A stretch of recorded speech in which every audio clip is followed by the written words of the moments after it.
মূলত আসিয়ার এই অবস্থার জন্য ওর পোশাক দায়ী ছিল। ও হয়তো মাহারাম ছাড়া ঘোরাফেরা করেছিল, হয়তো ও পুরুষদেরকে এক ধরনের ইঙ্গিত দিয়েছিল। যা হচ্ছে সেগুলো কোনো যুক্তিতেই কোনোভাবেই সেগুলোকে জাস্টিফাই করা যায় না। এর পরবর্তী যতদিন না হবে ততদিন পর্যন্ত আসলে এগুলো বন্ধ হবে না।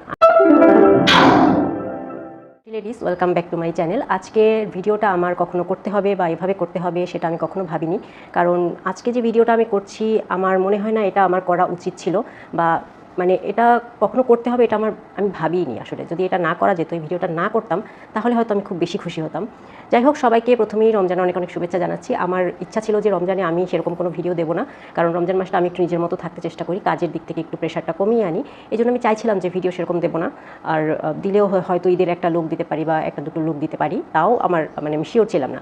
বাট এই কয়দিন ধরে দেশে যা হচ্ছে আসলে রমজানের মতো একটা পবিত্র মাসেও, তখন ভাবলাম যে আসলে এটা নিয়ে না বলে আর পারা যায় না। এখন কথা হচ্ছে কি বলবো, বলার আসলে মানে অনেক কিছুই আছে, আবার কিছুই নেই। দেখা যায় যে একটা কিছু বললে সেটার পিছনে অনেক যুক্তি অনেক মানুষ দাঁড় করাবে। আর আমি যেহেতু মেয়ে, সুতরাং আমার এখানে বলার স্বাধীনতা আমার মনে হয় অনেক কম অন্যদের থেকে। কেন বলছি সেটা যারা মেয়ে আছেন বা আছো তোমরা সবাই সেটা বুঝতে পারবে।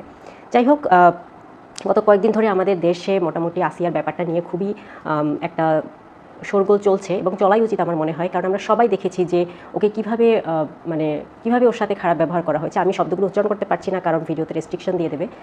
বাট আমার মনে হয় সবাই এটা দেখে শকড, সবাই এটা দেখে একটা ট্রমার মধ্যে দিয়ে যাচ্ছে, বিশেষ করে মেয়েরা, যে কীভাবে মানুষ এতটা জঘন্য হতে পারে, এতটা খারাপ হতে পারে, যে এরকম একটা বাচ্চা মেয়ের সাথে কীভাবে মানুষ হচ্ছে এরকম একটা কাজ করতে পারে। এবং মেয়েটা আজকে মৃত্যুর সাথে লড়ছে। আমি জানি না, আল্লাহ, আমি দোয়া করি আল্লাহ সুস্থ করে দিক, কিন্তু সুস্থ যদি হয়েও যাবে মেয়েটা, সারাটা জীবনের পড়ে আছে, কীভাবে বাঁচবে, কীভাবে সার্ভাইভ করবে, সেটাই আসলে এখন মানে একটা বড় দুশ্চিন্তার কারণ হয়ে দাঁড়িয়েছে। আবার হুট করে কারো খারাপ কিছুও চাইতে পারি না।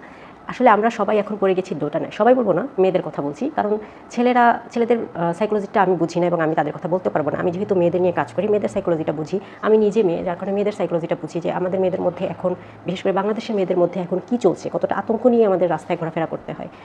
আমি জানি না এর শেষ কোথায়, জানি না এর আইনের কোনো ব্যবস্থা আছে কিনা, বা আদৌ কোনো ব্যবস্থা নেওয়া হচ্ছে কিনা, বা হলেও কতটুকু কার্যকর হচ্ছে।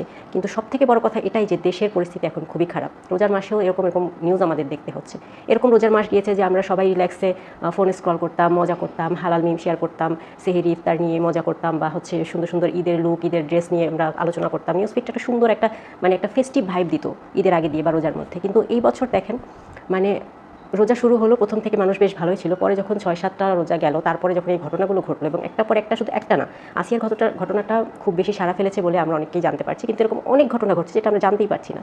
তো এরকম অনেক ঘটনা যখন নিউজ ফিডে আসতে থাকে, তখন না এই যে ঈদ, তারপরে হচ্ছে রোজা, এই ব্যাপারগুলো খুবই মানে দেখা যায় যে ঈদের যে একটা ফেস্টিভ মোড থাকে রোজার মধ্যে, সেটাই একটা নষ্ট হয়ে যায়। প্লাস হচ্ছে এখন আমার যদি আমার নিজের কথা বলতে হয়, আমার প্রতিদিন সকালে যখন আমি উঠি, ফেসবুকে ঢুকি, তখন আমার রীতিমতো আতঙ্ক লাগে যে আজকে আবার কোন একটা অঘটন ঘটলো, আজকে কোথায় কোন মেয়ে এরকম নির্যাতনের শিকার হলো, কোথায় কী হলো।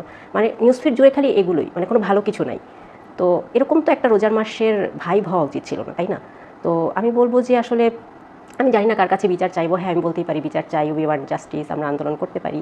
কিন্তু আসলে কি, বিচার যতই কঠিন হোক বা না হোক, যতদিন না আমাদের মধ্যে মনুষ্যত্বটা জাগ্রত হচ্ছে, এসব বিচার টিচার বসেও না কাজ হবে না।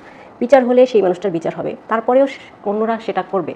তো আমরা যতদিন না মানুষ হিসেবে ভালো হতে পারবো, কখনোই আসলে এই দেশের উন্নতি হোক বা নিজেদের উন্নতি হোক, কোনোটাই আসলে সম্ভব না। এবং সবথেকে অবাক লাগে যে কিছু মানুষ এখনও জিনিসগুলোকে জাস্টিফাই করতেছে। লিটারেলি আমার খুবই অবাক লাগে যে একটা ক্রাইম, সেই ক্রাইমটাকে তারা জাস্টিফাই করতেছে বিভিন্ন ধর্মীয়, বিভিন্ন মানে কি বলে, সুশীলতা, এইসব দিয়ে তারা জাস্টিফাই করতেছে। So I am so disappointed. মানে একটা মানুষ সুস্থ মস্তিষ্কে কীভাবে এই জিনিসগুলোকে জাস্টিফাই করতে পারে বা কীভাবে এই জিনিসগুলোকে সাপোর্ট করতে পারে, আমার মাথায় আসে না। এখন আমি তাদের নিয়ে কিছু বলবো না, কারণ বললে কিছুই হবে না, দেখা যাবে যে আমাকেই উল্টো দুটো কথা শুনিয়ে যাবে কমেন্ট বক্সে। সো আমি জাস্ট এটাই বলবো যে যে দেশে মেয়েদের সব কিছু শেখানো হয়, কীভাবে তারা সেফ থাকবে, কী করতে হবে, কী নিয়ে বাইরে যেতে হবে, ক্যারাটে শেখো, স্টেন গান ইউজ করো, বাইরে যেও না, বা এই করো সেই করো, কিন্তু আমাদের দেশে পুরুষদেরকে কখনো শেখানো হয় না যে তোমরা মেয়েদের দেখলে নিজেকে কন্ট্রোল করো। আমি জানি না তাদের সাইকোলজিটা কী। যদি আমার ভিডিও ভালো লাগে বা আমার মতের সাথে একমত কোনো ভাইয়ারা যদি আমার ভিডিও দেখে থাকেন, আপনাদের কাছে আমার প্রশ্ন যে আসলে আপনারা মানে আপনাদের সাইকোলজিটা কী? এই যে ছোট বাচ্চা থেকে শুরু করে বৃদ্ধা পর্যন্ত মানে কেউই রেহাই পাচ্ছে না, এর পিছনে আসলে কারণটা কী? এটা আমি আসলে ছেলেদের কাছ থেকে জানতে চাচ্ছি। আমি জানি না, আমি হয়তো এই ভিডিওতে অনেক হেট্রেট পাবো, আই এম নট শিওর। আমি নর্মালি যে কোনো ভিডিও বানালে যেটা কন্ট্রোভার্সিয়াল ভিডিও হয় বেসিক্যালি, কারণ কন্ট্রোভার্সিয়াল ভিডিওগুলো ছেলেরা দেখে, অন্যগুলো তো মেয়েদের জন্য হয়। যাই হোক, তো ওই সব ভিডিওতে দেখা যায় যে আমি অনেক হেট্রেট পাই সাধারণত। এটাই হয়তো পাবো, বাট তারপরে আমি একটু জিজ্ঞেস করতে চাই, আপনারা হেট্রেট দেখান, ভালো কথা, এটা আপনাদের ইচ্ছা, কারণ আজকাল হেট্রেট দেখানো খুব ইজি হয়ে গেছে। একটা পোস্টের নিচে মেয়েদের দুটো বাজে কথা বলে আসলাম, ইনবক্সে দুটো বাজে কথা বলে আসলাম, এটা খুবই সহজ হয়ে গেছে। এটা আজকাল কিছুই নয়, এগুলোকে মানুষ আসলে কিছু মনেই করে না, কেন করে না জানি না। যাই হোক, তো আপনাদের কাছে আমার প্রশ্ন যে আপনারা আসলে কেন কন্ট্রোল করতে পারেন না, এই জিনিসগুলো কেন ঘটছে? কারণ যারা ঘটাচ্ছে তারাও কিন্তু ছেলে, ঠিক আছে? তো আমি একটু তাদের সাইকোলজিটা জানতে চাই যে এরকম একটা 8 বছরের বাচ্চা, যার এখনও কিছুই বোঝার বয়স হয়নি, বলতে গেলে ওর যে ছবিটা আমরা দেখেছি সেখানে এরকম কিছুই মানে দৃশ্যমান হচ্ছে না যেটা দেখে একজন পুরুষকে মানে খুব এরকম একটা অ্যাগ্রেসিভ মোডে যেতে হবে। আমার মনে হয় না যে কী দেখে এরকম করেছে বা কী উদ্দেশ্য নিয়ে এটা হয়েছে। আমি শুধু একজন না 3 জন, আমরা যে তদন্ত সেখানে দেখতে পাই যে 3 জন। সো 3 জনেরই একই সাইকোলজি, এই সাইকোলজিটা কী আমি আসলে খুবই জানতে ইচ্ছা করে যে কেন। আর এই যে আর এরপরে আমি বলবো যে পরিবার থেকে কেন এই জিনিসগুলোকে সাপোর্ট করা হয়। যেমন ওই পরিবারের যে শাশুড়ি ছিলেন তিনি কিভাবে এই জিনিসগুলোকে সাপোর্ট করেছে, তিনি তো মেয়ে, মানে এই সাইকোলজিটা আমার যায় না। মানে একটা মেয়ে হয়ে কীভাবে আর একটা মেয়ের, এরকম একটা মেয়েও না, বাচ্চা একটা তার সাথে কী শত্রুতা ছিল যার কারণে এরকম একটা জঘন্য কাজ করতে হয়েছে এবং সেটাকে সাপোর্ট করতে হয়েছে।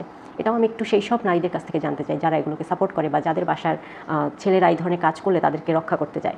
হ্যাঁ, হয়তো এখন অনেকে বলতে পারেন তারা মা, তারা বোঝে, তারা তাদের সন্তানকে হারাতে চায় না। কিন্তু আমার কথা হচ্ছে, যদি মা হয়ে সন্তানকে নাই হারাতে চান বা সন্তানের এসব প্রশ্রয় দিয়ে তাকে আদরে রাখতে চান, তাহলে ছোটোবেলা থেকে তাকে কেন শিক্ষা দেওয়া হয় না যে কীভাবে মেয়েদের সাথে ব্যবহার করতে হবে? তো যাই হোক, আমি খুব বেশি কিছু বলবো না, শুধু একটা জিনিসই বলবো, আমি জানি না বিচার হবে কিনা, কিন্তু আমিও বিচার চাই এই ধরনের যাতে না হয়। সো আমি জানি না বিচার কতটুকু হবে, কিন্তু তারপরে বলবো যে আমি মন থেকে চাই এটার বিচার হয়।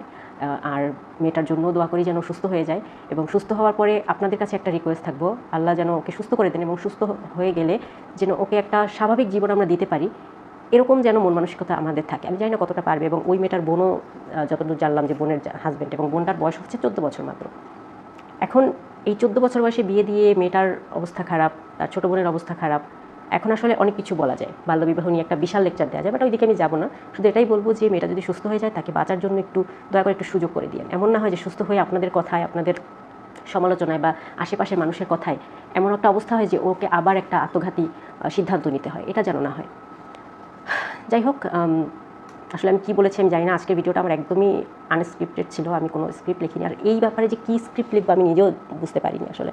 যে কোনো ভিডিওতে আমি স্ক্রিপ্ট নিয়ে বসি এবং পয়েন্ট আমি বলি বা যে কোনো কিছু করি, বাট এখানে আমি আসলে আমি যা মনে চাই আমি সেটাই বলছি, আমার পয়েন্ট অফ ভিউ থেকে। আমি জানি না আমি কী বলছি, হয়তো অনেক এলোমেলো কথা বলছি, বাট সত্যি কথা বলতে আমরা মেয়েরা অনেক বেশি ট্রমাটাইজড। একটা দেশের মধ্যে নারী পুরুষ সবাই একসাথে থাকবে, প্রত্যেকটা মানুষের জীবনধারা, চিন্তাধারা আলাদা। এই যে আপনারা মানে রাস্তাঘাটে মব সৃষ্টি করেন, কে কী করলো, কে কোন ড্রেস পরলো, কে কী করলো না করলো, এটা নিয়ে বিচার সালিশি বাসন করেন, এগুলোর তো কোনো দরকার নেই, তাই না? আপনি আপনার মতো করে থাকেন, আপনি আপনার মতো করে ইয়ে করেন। আপনাকে যদি কেউ ডিস্টার্ব না করে বা আপনার যদি কোনো কারো দ্বারা ক্ষতি না হয়, আপনি কেন শুধু আরেকটা মানুষকে ডিস্টার্ব করতে যাবেন? মানে এই জিনিসগুলো একটু মাথার মধ্যে যদি প্রত্যেকটা মানুষ ঢুকিয়ে নেয় যে আমি আমার কথা বলবো। হ্যাঁ, আপনারা যদি ধর্মের দোহাই দেন, আপনারা নিজেদেরকে হেফাজত করেন, আপনারা নিজেদেরকে সব কিছু থেকে আগলিয়ে রাখেন। আপনারা কেন আরেকটা মানুষ ধর্ম মানছে না বলে তার উপর হামলিয়ে পড়বেন না? তো এটা কি পাপ না? যারা হচ্ছে ধর্মকর্ম মানতে চান তারা একটু ভালো মতো ধর্ম জেনে, ইসলাম জেনে তারপরে ইসলাম এরকম না যে মানুষকে মেরে ধরে পিটিয়ে তারপরে বাজে কথা বলে দুটো, তারপর তাকে ইসলামের পথে আনে। এটা কোনো মানে ফ্যাক্ট না, এটা কোনো ইয়ে না। তো আমি বলবো যে আপনারা একটু ধৈর্য ধরেন, একটু মানে সহানুভূতিশীল হন, কারণ নারী পুরুষ নিয়েই কিন্তু আমাদের দেশ, আমাদের সমাজে চলতে হবে। আপনার ঘরেও মা আছে, বোন আছে, স্ত্রী আছে, এবং দেখা যায় কি বেশিরভাগ যেসব পুরুষরা হচ্ছে বাইরে স্ত্রীদের মানে মেয়েদেরকে এরকম ধরনের বিহেভ করে তাদের সাথে, তাদের ঘরের না মা বোনরাও সেফ হয় না, তারাও দেখা যায় যে তাদের ভয়ে কুকড়ে থাকে। তো আপনারা একটু মেয়েদের জন্য মানে ইজি করে দেন সব কিছু, মানে যার হিসাব তার কাছে ছেড়ে দেন। কেন আমি আপনি অন্যের হিসাব নিয়ে ইয়ে করবো? আমি রোজা রেখেছি তাই বলে অন্য ধর্মের একটা মানুষ আমার সামনে বা রাস্তায় বসে খেতে পারবে না, রেস্টুরেন্টে খেতে পারবে না, এটা তো কোনো কথা হতে পারে না। আমার সংযমটাই তো এটা, রোজার মাসে যে আমার সামনে খাবার থাকবে বাট আমি খাবো না। এখন অন্যের খাওয়া দেখে যদি আমার এরকম মনে হয় যে ও কেন খাচ্ছে আমি খাচ্ছি না, এটা তো কোনো ধরনের রোজা হলো না, তাই না? এখন আমার কথাগুলো যদি বোগাস মনে হয় তাহলে আপনারা একটু রিসার্চ করে দেখতে পারবেন যে মানে কাউকে জোর করে রোজা রাখারও বা যে কেউ যে কোনো কারণে রোজা নাই রাখতে পারে, তার কোনো সমস্যা হতে পারে, সে অন্য ধর্মের হতে পারে, এবং রাস্তায় বসে যে কোনো সমস্যা হতে পারে, সে খেতেই পারে, এটা তার ব্যাপার। আপনি রোজা রেখেছেন, আপনি চোখ নিচে নামিয়ে চলে যাবেন, দ্যাটস ইট। এটাই হচ্ছে আসলে আমার বলার, যে আমরা একটু সহানুভূতিশীল হই, মেয়েদের প্রতি ছেলেরাও সহানুভূতিশীল হই, ছেলেদের প্রতি মেয়েরাও সহানুভূতিশীল হই, এবং আমরা একটু মানে দেশটাকে স্থিতিশীল রাখতে সাহায্য করি।